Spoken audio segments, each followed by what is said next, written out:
Assalamu alaikum students.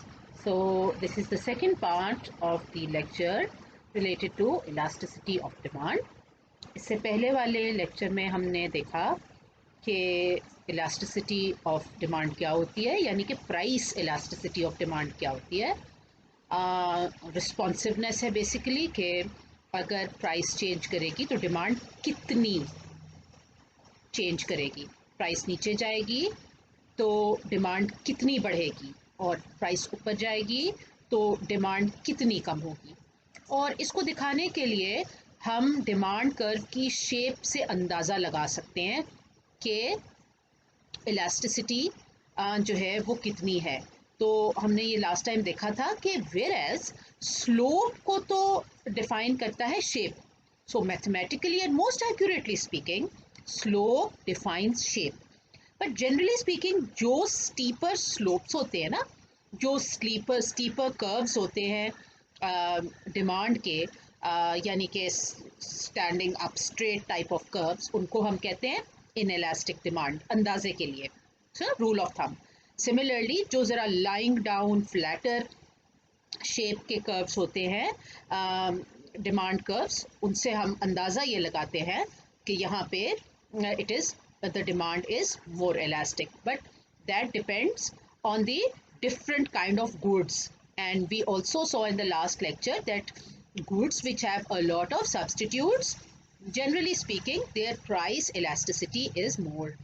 And similarly, we also saw that in the long run price elasticity is more. In the narrowly defined market, the price elasticity is more. So these kind of things were discussed in the last lecture. Now let us look at another very important aspect related to price elasticity, which is the total. So as you can see, the total revenue can be found by multiplying the P with the Q. So you can read from here and underline also: total revenue, the amount paid by buyers and received by sellers for a good, computed as price of the good times the quantity sold. So over here we are assuming that this point which you are seeing, it is the same point, it is the equilibrium point. Okay, ये assumption है इसके पीछे, underlying meaning इसका यही है. तो यहाँ पे अगर आप देखें तो वो क्या कह रहे हैं, let us read it also. The amount paid by the buyers and received by the sellers of a good in any market, total revenue is P into Q, the price of the good times the quantity of the good sold. We can show total revenue graphically. Graphically इसको कैसे दिखाते हैं? As in table, as in figure 2. The height of the box under the curve is P and the width is Q. ठीक है, तो जो pink वाला box है ना, ये टोटल रेवेन्यू की रिप्रेजेंटेशन है. अच्छा, so the area of this box, the pink box, equals the total revenue in the market. And figure 2, where P is equal to $4 and Q is equal to 100, total revenue is what? 400. ठीक है. अच्छा, यहाँ पे हालांकि demand curve सिर्फ नज़र आ रहा है, लेकिन जो पॉइंट ये दिखा रहे हैं ना, ये एक्चुअली इक्विलिब्रियम पॉइंट दिखा रहे हैं यहाँ पे, क्योंकि इधर जो डिमांड कर्व है उसकी ही जो इलास्टिसिटी है वो डिटर्मिन करती है बेसिकली कि ये रेवेन्यू बढ़ेगा कि ये रेवेन्यू श्रिंक होगा. तो क्या इन्होंने किस तरीके से इसको लिखा है? How does total revenue change as one moves along the demand curve? The answer depends on price elasticity of demand. ठीक है, तो price elasticity इसलिए भी एक important concept है कि ये आपको revenue के बारे में बड़ी important insights देता है. अब ये गौर से पढ़ो आगे से. If demand is inelastic, ये अगले पेज पे explanation होगी, उसको वहाँ तक उसके लिए मैं इसको थोड़ा सा छोड़ रही हूँ. तो फिर वापस आइएगा इस पेज पे when you look at figure 3, तो यहाँ पे उसकी एक्सप्लेनेशन दी हुई है. इस पेज पे एक और इम्पॉर्टेंट जो पॉइंट एंड पे लिखा हुआ है, इट्स वेरी इंपॉर्टेंट, वो हम अगले पेज के पॉइंट्स के साथ मिल के पढ़ेंगे. When demand is inelastic, or price elasticity less than 1. Okay, when demand is inelastic या डिमांड कर्व के ऊपर वो वाले areas where price elasticity is less than 1, over there price and total revenue move in the same direction. If the price increases, total revenue increases. In other words, if there is demand inelasticity, over there price increase leads to increase in total revenue, right? So अगले points हम अगले page के ऊपर देखते हैं. ये point मैं दोबारा से अगले पेज पे दोबारा से बताती हूँ, राइट? तो जैसे कि हमने पिछले पेज के ऊपर एक पॉइंट नोट किया that when demand is inelastic, a price elasticity less than 1, price and total revenue move in the same direction. यानी जब डिमांड कर्व इनइलास्टिक होता है उस वक्त अगर प्राइस इंक्रीज हो तो टोटल रेवेन्यू इंक्रीज होती है. अब इस पेज के ऊपर देखें, when demand is elastic, a price elasticity greater than 1, okay, price and total revenue move in opposite directions. If the price increases, total revenue decreases. इसका मतलब that in case of price elasticity, an increase in price, if price increases, the revenue will decrease, or we can also say that price and revenue move in opposite directions.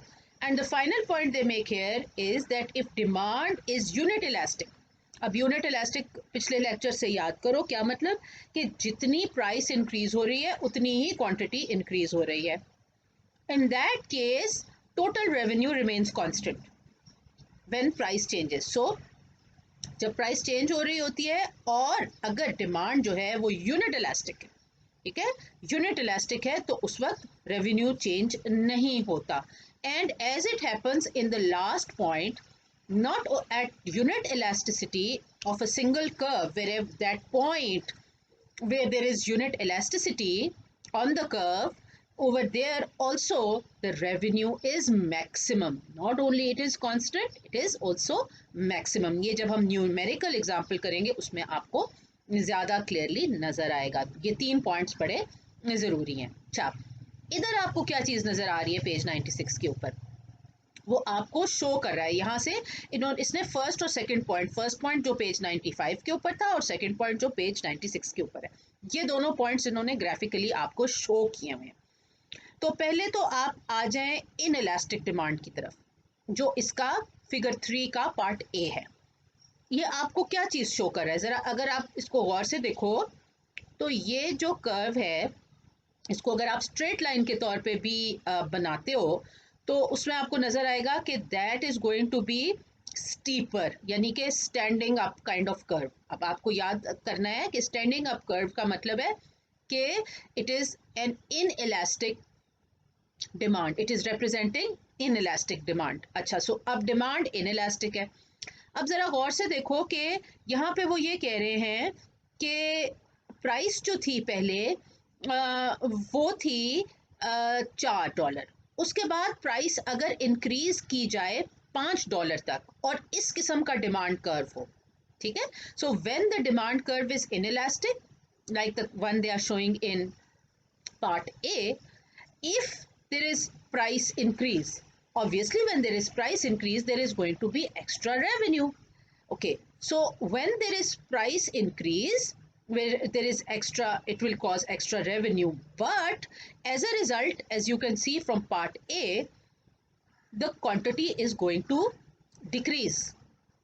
और अगर आप ये rectangle A और rectangle B को compare करो तो आपको पता चलेगा कि रेक्टेंगल B छोटा है. What it shows that the extra revenue from selling at a higher price is greater than the revenue lost from selling fewer units. जब प्राइस बढ़ाएंगे तो कम चीज बेची जाएगी, लेकिन जो रेवेन्यू का फायदा होगा प्राइस बढ़ाने से वो रेवेन्यू के नुकसान से ज्यादा है, जो कि होगा क्योंकि लोग कम चीज खरीदेंगे. तो इसलिए ऑन द होल ये कहा जा सकता है that in case of inelastic demand, in case of inelastic demand, the price and revenue move in the same direction, which means that if you increase price when there is inelastic demand, then the seller will have more revenue. And if there is inelastic demand and price is reduced, then the revenue of the seller is going to be reduced. On the other hand is the case of elastic demand. अब इसका figure 3 का part B देखें. अब ये elastic demand है. जैसे आपको बताया था कि इलास्टिक डिमांड का अंदाज़ा लगाने के लिए हम शेप ऑफ द कर्व को देखते हैं, और इधर अगर आप देखें तो शेप ऑफ द कर्व आपको फ्लैटर नज़र आएगी या लेटी भी नज़र आएगी. इसका क्या मतलब है कि इट इज़ मोर इलास्टिक. और इसी तरह हम ये भी देखेंगे कि जहाँ भी इलास्टिसिटी जो है वो लार्जर इलास्टिसिटी होगी, ग्रेटर देन 1 इलास्टिसिटी होगी, तो उधर भी ये point it is also true. So wherever there is demand elasticity, फिर क्या होगा उस केस में. देखें उतना ही प्राइस जो है वो इंक्रीज अगर आता है, दैट इज़ $4 से $5 तक इंक्रीज होता है, तो ज़रा इस केस में देखो कि क्वांटिटी कितनी कम हो रही है. 100 से 70 के ऊपर क्वांटिटी पहुंच जाती है. तो ओवरऑल इसका क्या मतलब हुआ? इसका मतलब ये हुआ that when the demand curve is elastic, the extra revenue from selling at a higher price, which is shown by the box A, is much less than the revenue lost from selling fewer units, represented by the rectangle B. तो rectangle A इस case में rectangle B से कम है, तो इसलिए आपको क्या नज़र आया? आपको ये बात नज़र आई कि in case of elastic demand, the price and revenue move in opposite directions. अगर inelastic demand है और उस पे sellers जो है वो अपनी price बढ़ाते हैं, तो उनके revenue का नुकसान होगा. Why? Because in case of elastic demand, the price and total revenue move in opposite directions. ये थर्ड पॉइंट इन्होंने नहीं दिखाया, वो अगले पेज के ऊपर जब हम इसका न्यूमेरिकल करेंगे तो उसके अंदर आप पॉइंट नंबर 3 भी गौर से नोटिस कीजिएगा कि जहाँ पे यूनिट इलास्टिसिटी होगी उधर कांस्टेंट रेवेन्यू होगा आपका, and as it happens it is also going to be the maximum revenue. अच्छा जी, ये आ गया आपका न्यूमेरिकल. ठीक है, इस पेज पे इन्होंने न्यूमेरिकल दिखाया है, और अगर इस पेज के ऊपर आप लोग गौर से देखो तो उन्होंने जो इसका डायग्राम बनाया है पेज 4 के अंदर, वहाँ पे वही चीज़ जो मैंने आपसे कहा कि मुझे ग्रेगरी मैनक्यू जब एक पूरे के पूरे जो है वो कर्व को कहता है यूनिट इलास्टिक, तो ये एक इनएक्यूरेसी है, क्योंकि यहाँ पे भी आप देखो कि उसने ये बताया कि एक पॉइंट से ऊपर जो है वो इलास्टिसिटी इज़ ग्रेटर देन 1, और एक पॉइंट से नीचे इलास्टिसिटी इज़ लेस देन 1, तो स्मॉलर देन 1 और लेस देन 1. तो ऊपर की साइड पे जो है वो देयर इज़ मोर इलास्टिसिटी, और नीचे की साइड पे देयर इज़ लेस इलास्टिसिटी या इन इलास्टिसिटी. ठीक है, तो इसी फिगर को ज़रा हम और ज़्यादा केयरफुली देखते हैं. मैंने इसकी एक, क्योंकि यहाँ पे जो है ये ना इन्होंने इधर आपको दिखाए हुए हैं फॉर्मूलाज वगैरह, कुछ भी नहीं बताया हुआ, तो इसलिए मैंने इसी फिगर को दोबारा से बनाया है with the formulas. Next slide के अंदर वो आप देखेंगे.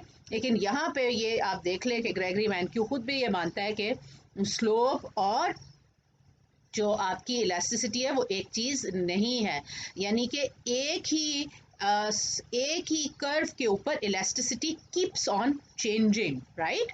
सो स्लोप डिटरमिन करता है shape of the curve, right. अच्छा, और यहाँ ये भी देख लीजिएगा लिखा हुआ है कि जी जो लीनियर है कर्व उसका स्लोप चेंज नहीं होता, लेकिन यहाँ पे उन्होंने उसको दिखाया हुआ नहीं है. सो काफ़ी सारी चीज़ें इधर रह गई थी, तो इसलिए मैंने इसको दोबारा से जो है वो एक और स्लाइड खुद से ये न्यूमेरिकल सॉल्व किया है, और ये आपको अगली स्लाइड में मैं ये देखें. ये वही चीज़ है पेज 97 वाली, लेकिन with much much greater detail. अच्छा जी, इसके ऊपर एक चीज़ प्लीज़ लिख लें, इस स्लाइड के ऊपर नहीं लिखी हुई, please note down in your copies, note it down right now, कि जो इक्वेशन है जो कि इस वक्त ये डिमांड शेड्यूल जो है, शुरू में देखें ना, प्राइस और क्वांटिटी डिमांडेड है, इसको डिमांड शेड्यूल कहते हैं ना। तो इसके पीछे जो इक्वेशन है उसको इस फॉर्म में लिखा जा सकता है, P is equal to 7 minus 0.5 QD quantity demanded. So P price is equal to 7 minus 0.5 QD quantity demanded.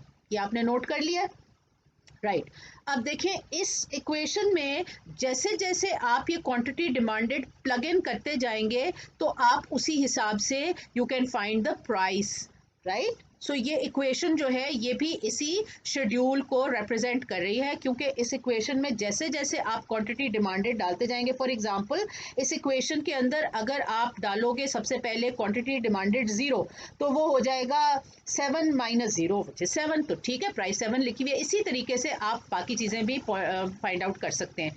ये देखें मैंने आपका यहाँ पे स्लोप भी दिखाया हुआ है, ज़रा नीचे देखें ना, इसी स्लाइड के अंदर स्लोप, और स्लोप का फॉर्मूला भी लिखा हुआ है। स्लोप का फॉर्मूला क्या होता है, P2 minus P1 over Q2 minus Q1, ठीक है, ये बताया था आपको। और अगर आप ये देखो तो किसी भी दो पॉइंट्स, कंसेक्यूटिव पॉइंट्स को अगर आप लोगे, मसलन 6 और 7 को आपने लिया, 6 माइनस 7 के साथ ही जो पॉइंट्स हैं वो 0, 2 और 0 हैं, तो इनको जब आप सब्ट्रैक्ट करेंगे तो आपके पास न्यूमरेटर डिनोमिनेटर को सॉल्व करेंगे तो वो आएगा -1/2। कोई भी दो कंसेक्यूटिव पॉइंट्स ले लें, देखिए स्लोप के सामने मैंने आपको देखा है, कोई भी दो कंसेक्यूटिव पॉइंट्स ले लें तो आंसर इसका -0.5 ही आएगा। इसलिए स्लोप में भी देखें आपको सारी जगह मैंने -0.5 जो है वो लिखा हुआ है, जो कॉलम नंबर 4 है उसके अंदर स्लोप जो दिखा हुआ है सारा 0.5 है, राइट। और ये जो स्लोप है यही जो मैंने आपको इक्वेशन जो यहाँ नहीं लिखी हुई प्लीज लिख लें, P is equal to 7 minus 0.5 quantity demanded. यहाँ पे भी मैंने आपको पिछले लेक्चर के अंदर जब आपको करवाया था, लेक्चर्स में जब हम सप्लाई जब हम डिमांड कर्व को स्टडी कर रहे थे, मैंने तब भी इक्वेशन लिखवाई थी और तब भी आपको बताया था कि जब स्ट्रेट लाइन कर्व होता है, straight line downward sloping curve होता है, तो उसके अंदर स्लोप रिमेन्स द सेम और वो 0.5 ही रहता है। जो भी कोफिशिएंट होता है क्वांटिटी डिमांडेड के साथ वो स्लोप होता है, और क्योंकि ये डाउनवर्ड स्लोपिंग है इसलिए ये हमेशा नेगेटिव के अंदर आएगा। यहाँ पे भी आप देख लें ये हमेशा नेगेटिव के अंदर आएगा, राइट। तो इस इक्वेशन से भी वही बात पता चली, तो कि जी इसका जो स्लोप है it is going to remain constant and it is going to remain at -0.5, right, ये इसका स्लोप है। तो अब यहाँ पे आप देखें कि फर्स्ट टू कॉलम्स जो है ना वो तो रिप्रेजेंट कर रहे हैं, फर्स्ट ऑफ ऑल रिप्रेजेंट क्या कर रहे हैं, ये रिप्रेजेंट कर रहे हैं द डिमांड शेड्यूल, और you can see very clearly because law of demand holds, therefore जैसे जैसे प्राइस बढ़ती जा रही है वैसे जैसे जैसे प्राइस कम होती जा रही है उसी तरह क्वांटिटी बढ़ती जा रही है, ठीक है। सो ऑपोजिट डायरेक्शन में जैसे जैसे प्राइस कम होती जा रही है 7 से 6 से 5 से 4, उसी तरीके से क्वांटिटी डिमांडेड बढ़ती जा रही है 0 से 2 से 4 से 6 एक्सेट्रा, ठीक है। So the law of demand holds. अच्छा, अब जो हमने नया कॉन्सेप्ट सीखा कि हम टोटल रेवेन्यू भी फाइंड कर सकते हैं, हमने कैसे फाइंड किया, इन दोनों को मल्टीप्लाई करके P into Q, very simple. So 7 into 0 is 0, 6 into 2 is 12, 5 into 4 is 20, good simple. ये आप पूरा इसका टोटल रेवेन्यू भी बना सकते हैं, ठीक हो गया। अच्छा जी, उसके बाद मैंने आपको स्लोप दिखाया है और नीचे उसका फॉर्मूला दिखाया है, सिर्फ ये दिखाने के लिए कि स्लोप इसका कांस्टेंट है, क्योंकि ये एक लीनियर फंक्शन है, तो स्लोप इसका कांस्टेंट है। उसके बाद द नेक्स्ट थिंग, यहाँ पे अब हम शुरू करते हैं इसकी इलास्टिसिटीज को मेजर करना या कैलकुलेट करना। जैसे आपको याद होगा शायद कि elasticity is percentage change in quantity demanded over percentage change in price, right. अच्छा, पहले परसेंटेज चेंज इन प्राइस हम देखते हैं। वो देखिए मैंने इधर फॉर्मूला भी लिखा हुआ है, ये हम मिड पॉइंट मेथड से फाइंड आउट कर रहे हैं। तो क्या किया हमने हमने किस तरह इसको फाइंड आउट किया, P2 minus P1 over numerator में, डिनोमिनेटर में P2 plus P1 divided by 2। और मैंने क्योंकि परसेंटेज लिखी हुई है इसलिए मैंने इसको 100 से मल्टीप्लाई भी किया हुआ है यहाँ पे। तो देखो दो कोई भी तुम पॉइंट्स ले लो, और पहले दो पॉइंट्स जब, अब क्योंकि ये चेंज होता रहेगा इसलिए आपको दोबारा दोबारा अलग अलग कैलकुलेट करना पड़ेगा। अब चलो सबसे पहले हम देखते हैं, जो है वो पहले सबसे पहले निकाल के देखते हैं जहाँ पे 6, पहले 7 प्राइस थी और फिर उससे कम होके 6 बन रही है। तो P2 माइनस P1 हो जाएगा 6 माइनस 7 डिवाइडेड बाय, देखो साथ ही क्वांटिटीज क्या है, 2 माइनस 0। अच्छा जी, अब जब आप इसको सॉरी इसके नीचे 6 माइनस 7 और इसका डिनोमिनेटर में क्या है, P2 प्लस P1। तो पहले हम न्यूमरेटर में था 6 माइनस 7 और डिनोमिनेटर में क्या है 6 प्लस 7 डिवाइडेड बाय 2। ये जो नीचे वाला इसका डिनोमिनेटर है 6 प्लस 7 डिवाइडेड बाय 2, ये आएगा इसका आंसर 6.5। तो इसका मतलब है हमने basically we are trying to find the mid point, right. So the change in price, जो है परसेंटेज चेंज इन प्राइस निकालने का क्या तरीका है कि हमने चेंज इन प्राइस देखा है डिवाइडेड बाय द प्राइस, लेकिन not the any of these two prices but the mid point of these two prices. So -1 divided by 6.5 and then you multiplied by 100, इसका आंसर आएगा -15। ठीक है, और बिल्कुल सही बात है, इसका आंसर -15 आ सकता है क्योंकि रिडक्शन इन प्राइस है ना, लेसर प्राइस, पहले 7 थी उसके बाद 6 हो रही है, तो रिडक्शन इन प्राइस है तो आंसर तो माइनस में ही आएगा। इसलिए आप देखें मैंने उसको जो है वो एब्सोल्यूट वैल्यू ले लिए, जो ये दोनों साइड पे पैरेलल लाइंस लगा दी है ना 15 के, इसका मतलब है एब्सोल्यूट वैल्यू ले लिया हमने, माइनस को हम इस वक्त इग्नोर कर रहे हैं।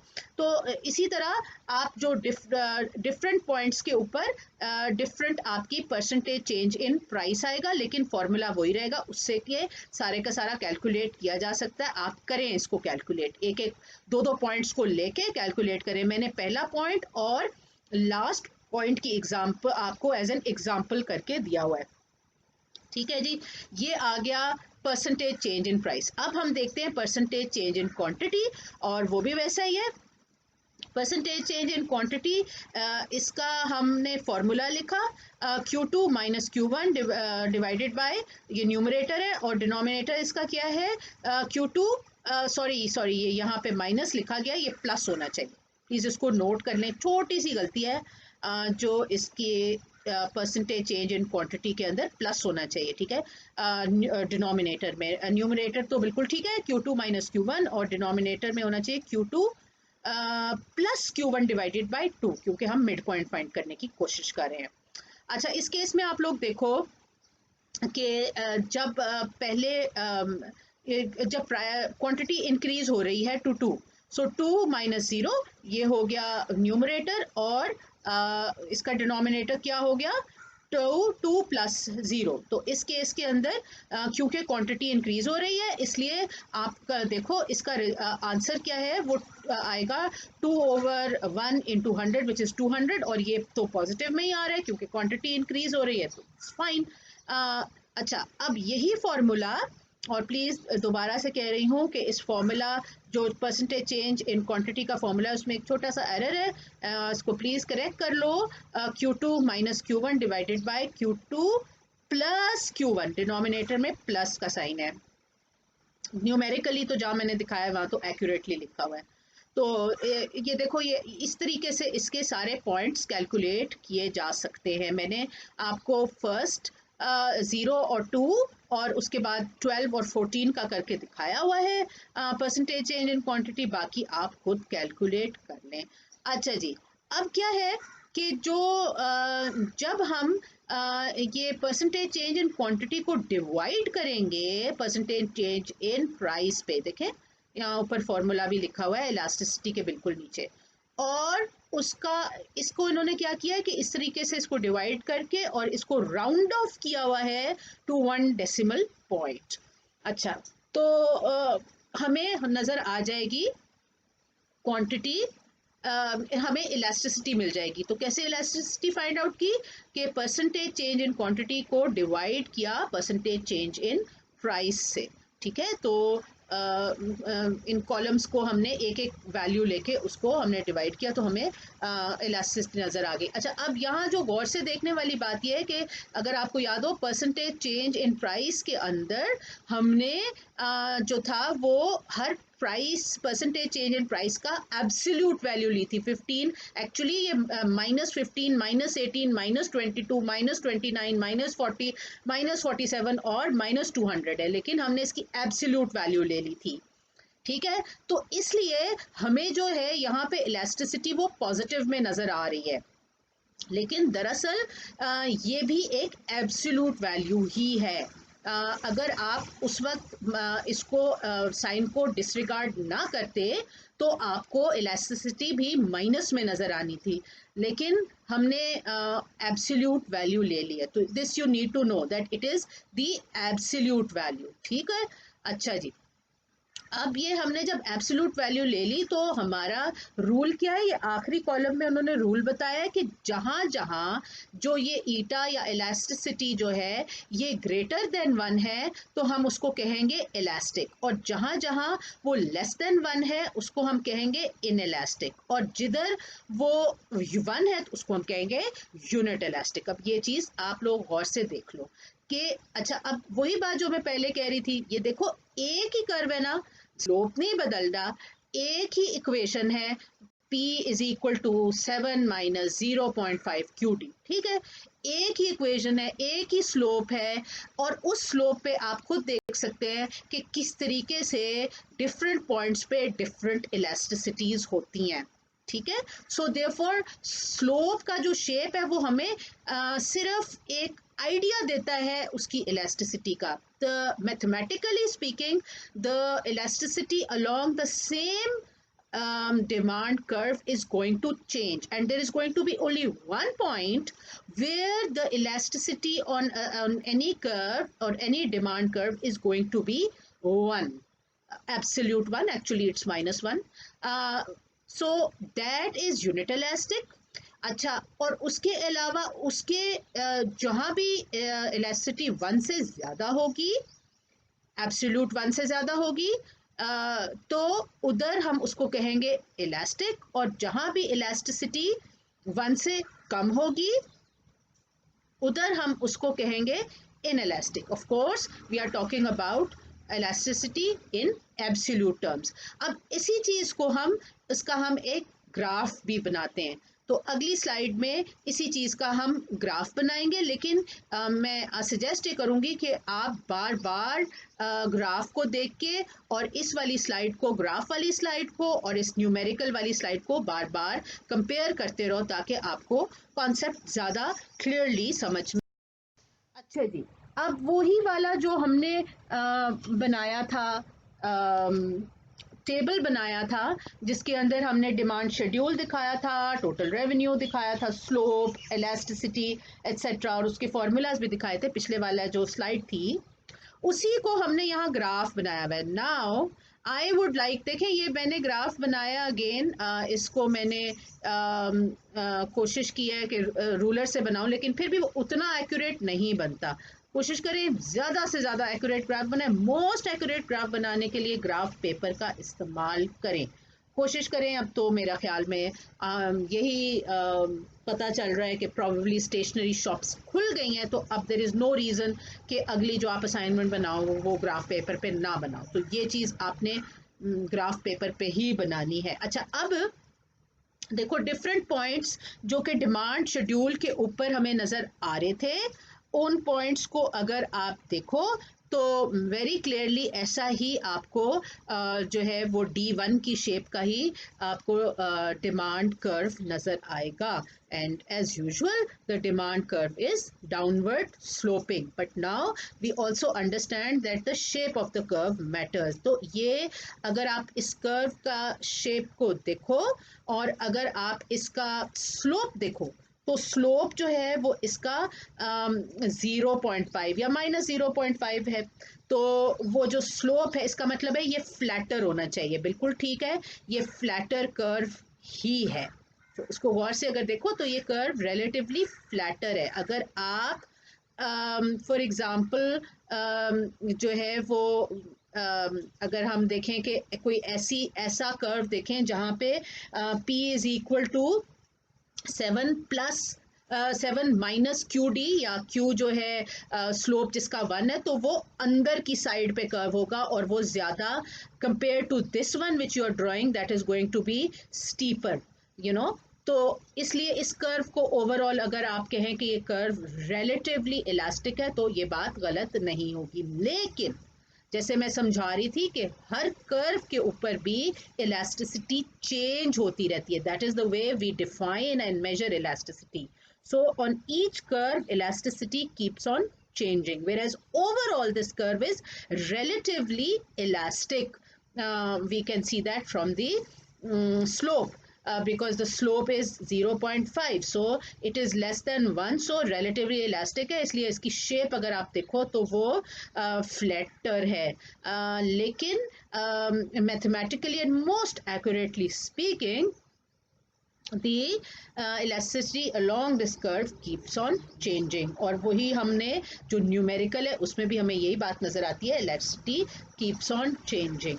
तो इसके अंदर एक चीज़ जो कि आप नोटिस करो, और वही आपको अपने न्यूमेरिकल के अंदर भी नोटिस कर सकते हो, वो ये कि एक तो बात ये कि जो एक there is only one point, देखो जहां मैंने ईटा इज इक्वल टू 1 लिखा हुआ है वो किस तरीके से फाइंड किया हुआ है, जहां पे मैं कह रही हूँ यूनिट इलास्टिसिटी, अगर आप इसको कंपेयर करो अपने न्यूमेरिकल के साथ भी, तो जहां यूनिट इलास्टिसिटी है वो है the point between 6 and 7 which is 6 and 8 which is 7, correct.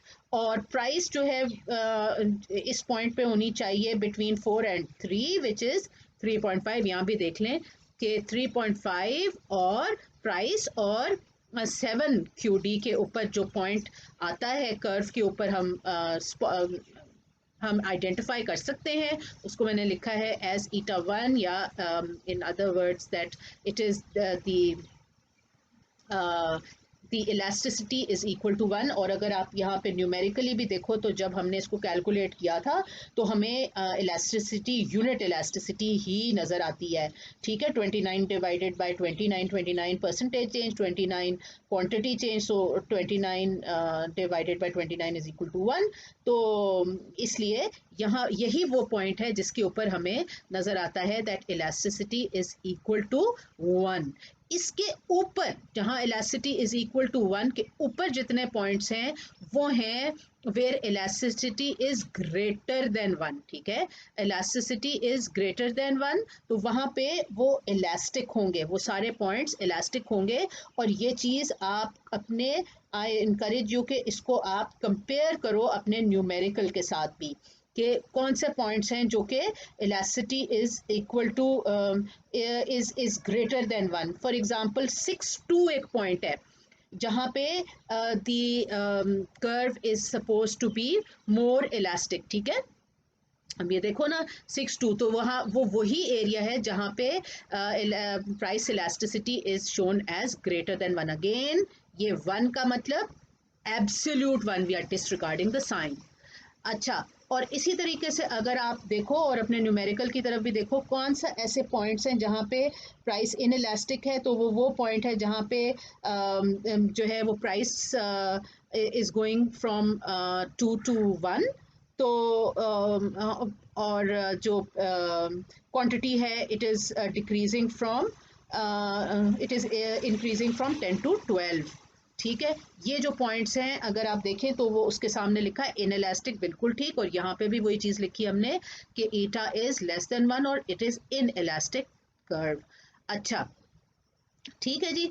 अब अगर आप यहाँ पे एक चीज़ और नोटिस करें, वो आ जाती है रेवेन्यू से रिलेटेड, और वो आपको अपने न्यूमेरिकल के अंदर भी पिछली वाली स्लाइड में भी ये बात नोटिस करनी है कि जहाँ जहाँ जो इनइलास्टिक है, कर्व इनइलास्टिक है, जिन पॉइंट्स पे डिमांड इज इनइलास्टिक, उधर अगर आप देखो तो जैसे प्राइस डिक्रीज हो रही है उसी तरह रेवेन्यू इंक्रीज हो रहा है. In other words, wherever demand is inelastic, in those areas the total revenue and price are moving in the opposite directions.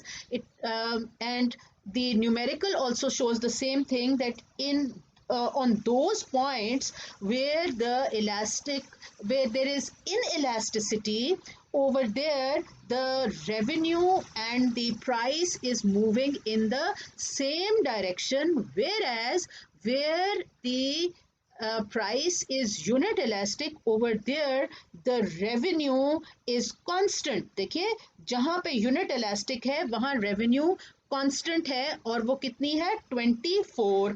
ठीक है, वही होगी ना, 3 पॉइंट मल्टीप्लाई करके देख लें, वो 24 ही आपको मिलेगी. ठीक हो गया जी. तो रेवेन्यू और जो आपकी प्राइस है वो आपको कांस्टेंट मिलेगी जहां पे भी देयर इज यूनिट इलास्टिसिटी. ये आपको यही चीज नजर आ रही है इन दी न्यूमेरिकल, और यहाँ पे भी आपको यही चीज नजर आ रही है. अच्छा, यहाँ पे एक और चीज भी देखो कि जहां जहां आपका जो इन इलास्टिक वाला जो इन पहले इलास्टिक का एग्जांपल देख लेते हैं. जिन पॉइंट्स पे डिमांड कर्व इज इलास्टिक, ठीक है, जिन पॉइंट्स पे डिमांड कर्व इज इलास्टिक, वहां देखो A1 is less than B1. ठीक है, A1 is less than B1, showing what? That extra revenue due to price increase. अगर प्राइस 5 से 6 पे जाती है तो at that point the extra revenue due to price increase is less than the revenue lost due to selling fewer units. यानी units जो हैं आप 4 से 2 के ऊपर चले जाते हैं. तो इसका क्या मतलब हुआ कि at these points the price, if it increases the revenue is decreasing, or in other words when there is elastic demand the price and revenue move in opposite directions. On the other hand, on those points on this curve where demand is inelastic, तो for example आप देखो अगर price 1 से 2 पे जाती है तो quantity decrease होगी कितनी, तो क्वांटिटी डिक्रीज होगी from 12 to 10. So in this case जब आप कैलकुलेट करोगे तो over there you can see that the A2 is greater than B2. तो इसका मतलब यहाँ से भी आपको वही बात नजर आई that the extra revenue due to price increase A2 is much more than the revenue loss due to selling fewer units. ठीक है, यानी A2 ज्यादा बड़ा है और B2 छोटा सा है. तो यहाँ पे वो बात आई कि जब आपकी प्राइस इंक्रीज होगी और डिमांड इनइलास्टिक है तो उस वक्त आपका रेवेन्यू भी इंक्रीज होगा, राइट. और वेयरएज जब वो कांस्टेंट होगा, इन दोनों को छोड़ दें, जब कांस्टेंट होगा तो फिर रेवेन्यू जो है वो जब इलास्टिसिटी जो है वो यूनिटरी है, 1 है, एब्सोल्यूट 1 है, तो प्राइस तो रेवेन्यू जो है वो कांस्टेंट रहेगा. स्लाइट इंक्रीज और decrease wherever there is the unit elasticity, the revenue will remain constant. And as you can see from the example, वो चीज़ मैंने यहाँ पे शो नहीं की हुई, इधर नहीं शो हो सकती, उसके लिए इसको बहुत कॉम्प्लिकेट करना पड़ेगा. लेकिन एग्जाम्पल जो न्यूमेरिकल एग्जाम्पल उसमें क्लियरली आप देख सकते हो कि जहाँ पे भी रेवेन्यू जो है वो स्टेबल है, कांस्टेंट है, तो उधर रेवेन्यू मैक्सिमम भी होगा. ठीक है, उसको आपने गौर से देखना है, ये दोनों आपस में. इससे रिलेटेड अब यहाँ पे हम कुछ और बात कर रहे हैं. Alright, here we are talking a little bit different. जो हमारी एग्जाम्पल थी, जो हमने प्राइस इलास्टिसिटी की अब तक बात की थी, मैंने आपको कहा था जब हम कहेंगे इलास्टिसिटी ऑफ डिमांड तो हमारी हमेशा मुराद होगी elasticity, price elasticity of demand, जो कि हमेशा नेगेटिव होती है क्योंकि it moves in opposite directions. और बाद में ठीक है हम उसके साइन को डिसरिगार्ड करते हैं, लेकिन होती वो नेगेटिव है क्योंकि वो एक डाउनवर्ड स्लोपिंग कर्व बनता है, ठीक है। और हमने ये भी देखा था कि उसको हम कैसे कैलकुलेट करते हैं, उसको हम ग्राफ कैसे कर सकते हैं, उसके लिए हम एक डिमांड शेड्यूल बना सकते हैं। जब डिमांड शेड्यूल बनाते हैं तो मैं आपको रिमाइंड कर दूं कि डिमांड शेड्यूल बनाने के लिए वाई एक्सिस के ऊपर लिया जाता है प्राइस और एक्स एक्सिस के ऊपर लिया जाता है क्वांटिटी डिमांडेड, राइट। अच्छा, now in this page they are telling you that other than price elasticity they can sometimes, the economists they also calculate other kind of elasticities as well, ठीक है। अब confuse इस बात से नहीं होना, अगर आपको याद हो पहले मैंने आपसे कहा था कि अगर इनकम इंक्रीज होगी तो वो तो दिखाया जाएगा as a shift in the demand, कहा था ना। वो इसलिए क्योंकि वहाँ शिफ्ट इन डिमांड कर्व हम इसलिए उसको कहते थे कि वहाँ पे वाई एक्सिस के ऊपर हम प्राइस मेजर कर रहे थे और एक्स एक्सिस के ऊपर क्वांटिटी डिमांडेड मेजर कर रहे थे, इसलिए हम इनकम को दिखा रहे थे as a shift. Okay, so you are not going to confuse with that.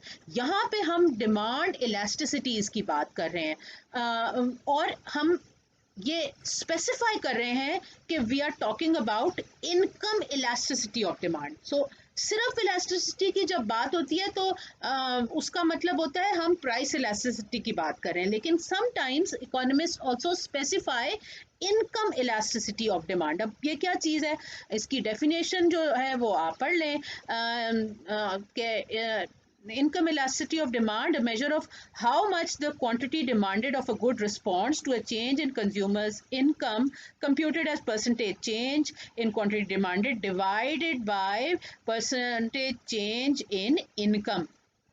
अच्छा जी, यहाँ पे इसको कैलकुलेट करने का जो तरीका है या इसका जो कर्व है उसमें वो वाई एक्सिस के ऊपर एक्चुअली रख रहे हैं इनकम को। तो इसको ज़्यादा अच्छी तरीके से समझने के लिए यहाँ नहीं इन्होंने ये एक्सप्लेनेशन दी, आप लोग बना के देख लें। आप लोग एक इसका जो है वो कर्व बना सकते हैं जिसमें इनकम को रख लें, इनकम को रख लें आप वाई एक्सिस के ऊपर और एक्स एक्सिस के ऊपर आप रख लें क्वांटिटी डिमांडेड को, ठीक है। तो उसके बाद उसका भी एक कर्व बन सकता है। अगर आप ये कर्व बनाने की कोशिश करें तो नॉर्मल गुड्स के लिए ऐसा ये जो कर्व होगा उसका शेप वही होगा जो सप्लाई कर्व का होता है, जिसे हम जो है वो इसलिए क्योंकि there is they are going in the same direction. और इंफीरियर गुड्स के अंदर ये जो कर्व होगा ये जो है ये डाउनवर्ड स्लोपिंग कर्व होगा। यहाँ पे इन्होंने क्या लिखा हुआ है कि higher income raises the quantity demanded because quantity demanded and income move in the same direction. Normal goods have positive income elasticities. They have positive income इलास्टिसिटीज। और अगर आप इसका कर्व बनाएं और वाई एक्सिस के ऊपर इनकम को रखें और एक्स एक्सिस के ऊपर क्वांटिटी डिमांडेड को रखें तो वो उसकी शेप ऐसी आएगी पॉजिटिव अपवर्ड वो होगा कर्व, जैसे कि सप्लाई कर्व होता है उस किस्म का। तो representing what, representing that they have that income and quantity demanded move in the same direction if the good is normal. But if the good is inferior, and we make another such curve in which Y axis के ऊपर हम income को रखें और X axis पे quantity demanded रखें तो फिर जो कर्व आएगा वो उसी तरह का डाउनवर्ड स्लोपिंग कर्व आएगा। Why? Because higher income lowers the quantity demanded. और in this case also the shape of the curve is going to be important. The shape of the curve is going to suggest if it is straighter then or you can say it is more steeper, so it is going to represent inelastic income elasticity, and if it is flatter it is going to represent income elasticity. अब इसी तरीके से cross price elasticity भी कई दफ़ा define होती है। Cross price elasticity again उसके अंदर जो आप कर्व बनाएंगे उसके वाई एक्सिस के ऊपर रखेंगे the percentage change in demand of good one, and और उसके एक्स एक्सिस के ऊपर सॉरी अगर आप कर्व बनाएंगे तो उसके अंदर आप प्राइस बजाय उस गुड के रखने की, you can put it, the price can be put as the price of the other good, okay, good 2 and quantity demanded of the same good 1. इस तरह का अगर आप एक कर्व बनाएंगे तो उसमें से फिर आप price elasticity, cross price elasticity ढूंढ सकते हैं. कंफ्यूज नहीं होना. देखें जो शिफ्ट जो है वो मैंने कहा था कि सब्स्टिट्यूट और जो है change in price of substitutes and complements is shown as a shift in the demand curve. True, because over there we were measuring price of the same good on y-axis and quantity demanded on the x-axis. But if we construct another different kind of curve in which on the y-axis you are keeping the price of the other good and you keeping quantity demanded on the x-axis, in that case then the curve which you will get, it is going to represent the cross price elasticity. और यहाँ पे इन्होंने दो तरह के goods के बारे में बताया है कि जब आपका गुड जो है वो सब्स्टिट्यूट्स हैं, ठीक है, पीछे जाके देखें सब्स्टिट्यूट्स कौन से गुड्स होते हैं, मैंने बताया हुआ भी है, ठीक है. सब्स्टिट्यूट्स गुड्स हैं, फॉर एग्जांपल नान एंड रोटी. इन्होंने यहाँ पे हैमबर्गर्स एंड हॉट डॉग्स बताया, सब्स्टिट्यूट्स हैं, ठीक है. एक ले लें या दूसरा ले लें, एक ही बात है. तो इन that case demand moves in the same direction, or in other words when it is substitutes and you make such a curve in which you are keeping the price of the good 2 on the y axis, तो तब इस curve का जो होगा ये represent कर रहा होगा आपका क्रॉस प्राइस इलास्टिसिटी को. और जब वो दोनों गुड्स जो हैं वो सब्स्टिट्यूट्स होंगे तो उस कर्व की शेप आएगी सप्लाई कर्व की तरह, upward rising shape, right, representing that as the price of one substitute increases, the demand of the other good is going to also increase. And it is reverse for complements. Complements कैसे आपको बताया था, bread and butter, जो दोनों usually इकट्ठे इस्तेमाल किए जाते हैं. उस केस के अंदर अगर अगेन वाई एक्सिस के ऊपर आप लोग रखोगे द प्राइस ऑफ गुड 2 और एक्स एक्सिस के ऊपर रखोगे डिमांड ऑफ गुड 1, तो आपको एक डाउनवर्ड स्लोपिंग कर्व मिलेगा. और इस डाउनवर्ड स्लोपिंग कर्व का क्या मतलब हुआ कि अगर कॉम्प्लीमेंट की प्राइस बढ़ती है तो आपके गुड की क्वांटिटी डिमांडेड कम हो जाएगी, राइट. और इसका जो कितना फ्लैट है, कितना स्टीप है ये कर्व, वो आपको दिखाएगा क्रॉस प्राइस इलास्टिसिटी, राइट. तो ये आपने चीज़ें दोनों देखें. अब मैं आपकी असाइनमेंट में आपको जो इलास्टिसिटी के बारे में पूछ रही हूँ वो प्राइस इलास्टिसिटी है. इनकम इलास्टिसिटी और डिमांड इलास्टिसिटी के बारे में आपके असाइनमेंट में कोई सवाल नहीं है, बट इसका मतलब ये नहीं है कि इम्तिहान में सवाल नहीं आएगा. मैं बार बार आपको ये बात बता रही हूँ कि अपने कॉन्सेप्ट्स को क्लियर कर लें, क्योंकि मिड टर्म एग्ज़ाम्स होंगे. आप कैसे होंगे मुझे नहीं पता, लेकिन मिड टर्म एग्ज़ाम्स में मैं आपसे जो है वो क्वेश्चंस होंगे आपके, जो कि आपके मैं बनाऊंगी जो हाँ क्वेश्चंस जो आपके होंगे, they are also going to be subjective type and फिर शॉर्ट क्वेश्चंस, फिर आपके डिस्क्रिप्टिव क्वेश्चंस, ये सारी चीज़ें होंगी. और जो कुछ मैं आपको लेक्चर्स में बताती हूँ वो मिड टर्म में आ सकता है. तो असाइनमेंट्स तो आपने इसलिए करनी है क्योंकि असाइनमेंट्स के मार्क्स अलग है. मिड टर्म के लिए ये सारी चीज़ें आपने तैयार करनी है, इसलिए इसे गौर से पढ़ लें. कोई सब बात अभी भी समझ में नहीं आती, write down your question, send it to your CR and they will send it to me and I will give you an answer. Okay.